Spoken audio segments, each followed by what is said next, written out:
Hey, what's up, everybody? It's Chris with Intrinsic Visuals coming at you with a review of what is, in my opinion, a necessity for all visual creatives.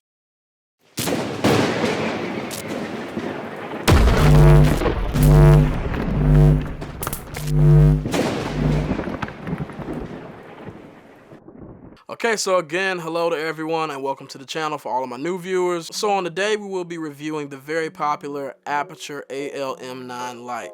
Now I know hundreds of YouTubers, probably thousands, have already reviewed this light, you've used this light, but to me, this is like a staple light that I feel all visual creatives should at least use at some point in time. But also, the more information you have about a product, the more comfortable you may feel in purchasing it in the future. So I hope that this video helps somebody else that may be looking at getting one of these lights, if not this light, and hope that it makes your purchase successful.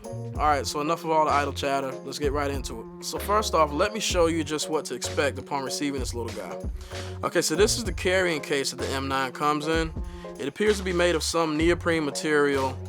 If you look at the back, it also has a belt loop and a carabiner, which I love because my backpack has D-rings on the shoulder straps, so I can just clip them on for quick and easy access. Alright, so let's open up the back zipper first, and here you can see we have a 5-volt USB charging cable. Also, this light has an internal lithium battery, so no triple or double A batteries you have to keep up with. Also, the batteries are rated to run for 1.5 hours at 100% and 13 hours at minimum brightness.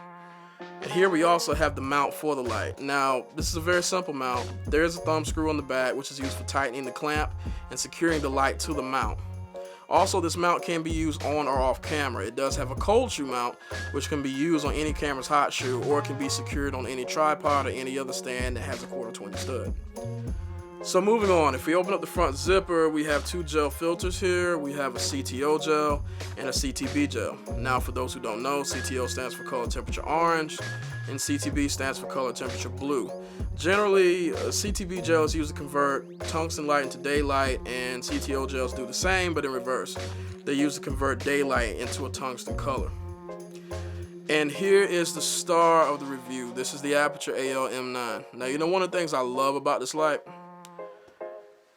With an exception for thickness, it's the same size as a credit card. So it's a very versatile and compact little light, and also it only weighs 140 grams. So looking at the side of the light, we can see that it has an on and off switch, a button used to increase the brightness of the light, and also one for decreasing it, and also a USB port for charging the light. Now going back to the increase and decrease buttons, this light has 9 different levels of power. Now looking back at the front, we have a magnetic diffuser which we can take on and off.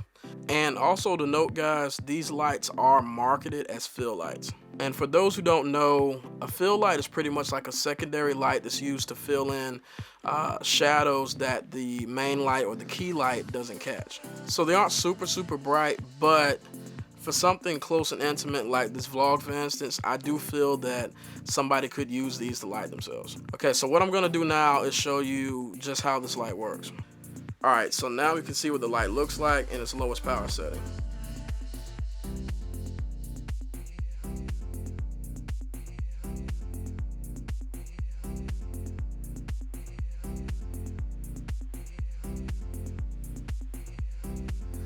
And now I'm just going to hold the increase button and let you see just how bright it can get.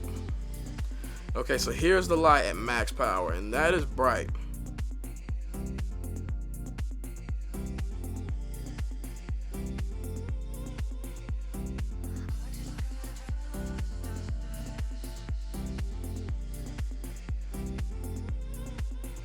So what I'm going to do now is take the diffuser off and place the gels onto the light.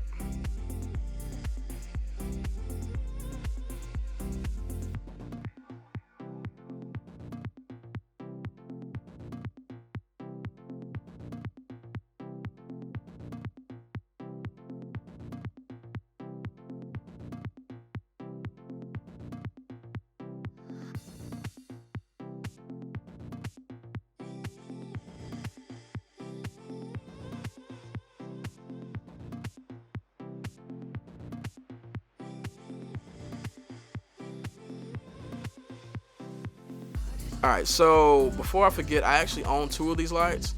I planned on having one of them actually with me right here in hand to show you guys. But I kind of gotta find it. I charged it the last time and I like laid it down. I just, this bad habit. I laid it down instead of putting it back in my cabinet or putting it back in its case and putting it in a camera bag. It's probably down in a camera bag or a gear bag or something somewhere. I'm just not entirely sure as to where. So when I find it, I'll use it. But just to note, I am using one of them right now. So I'm actually using it. It's actually right here. And you can kind of see more of a tungsten color that's hitting me right here. I am using the CTO gel. And you can see on this side of me, it's a little more of a clean white light. And what I'm doing here is I'm actually using the Aputure AL-M9 as a key light right now. And I'm using a 120D Mark II as a fill light. So I kind of swapped the roles of them real quick just because I wanted to show you how versatile these lights can be. So what I'm going to do real quick is I'm going to turn the aperture off so you can see just how this light is working by itself. So here's the aperture off. And as you can see, just like right in here, coming into the side of the face, even into the shirt, even this little area right here where it's just shadowed from my face is hitting. It's just, the shadows are still there when we turn the light back on. As you can see, they're just not quite as deep of a shadow, so it's not as dramatic looking. We hit it again, boom, now we have more of a dramatic shot, more of a dramatic look, dramatic feel. You turn it back on, boom. So I'm using the 120D as more of a fill light right now, more than a main light or a key light. Normally this would be the key, the Aputure AL-M9 would be the fill. But I swap roles just because I want to show you how versatile this light can be on its own. So to really show you the light, what I'm going to do now, I'm going to turn the Aputure 120D Mark II off, boom, and I'm going to shut the AL-M9 off now. There. So you can see it makes a big difference. I mean, it is a good light because it's off, and pretty much the only thing you can see is the little, well, it's not really a practical light, but that's actually a Yongnuo YN360 light in the background, which I'm actually thinking about doing a review on it as well. Write down in the comments if you'd like to see me do a review on that, or if you'd like to hear more information about it. It's an awesome light and it's very cheap, but it works excellent. So what I'll do now is I'm just going to turn the aperture back on, the 120D. So here you can see the 120D, and I think it's kind of got me out of focus right now. Yeah, there we go. So this is just the fill light on the 120D that I'm using as a fill light. This is just it, no AL-M9. This is just the fill, and it looks pretty good. Nice soft light. But this is what it looks like without, anything, without the AL-M9, without the key light. So we'll turn the key light back on. And that's the lighting setup that we're using for this vlog. I'm hoping that this vlog helped you, or this product review helped you. That's all we're trying to do here, is just trying to help out and shoot cool stuff. So if you guys got some other ways that you've seen to use this light, or if you own this light and have used it different ways before, other creative ways, man, drop it down in the comment section. Let's get a little convo going, right? So before I go, I gotta say the normal stuff the YouTubers say before they go. If you really did enjoy this video, please hit the like button. Please make sure that you consider subscribing. And if you really did like this video and you want to be notified every time that we post, make sure that you hit the bell notification at the top. And every time that we post something, you'll be notified.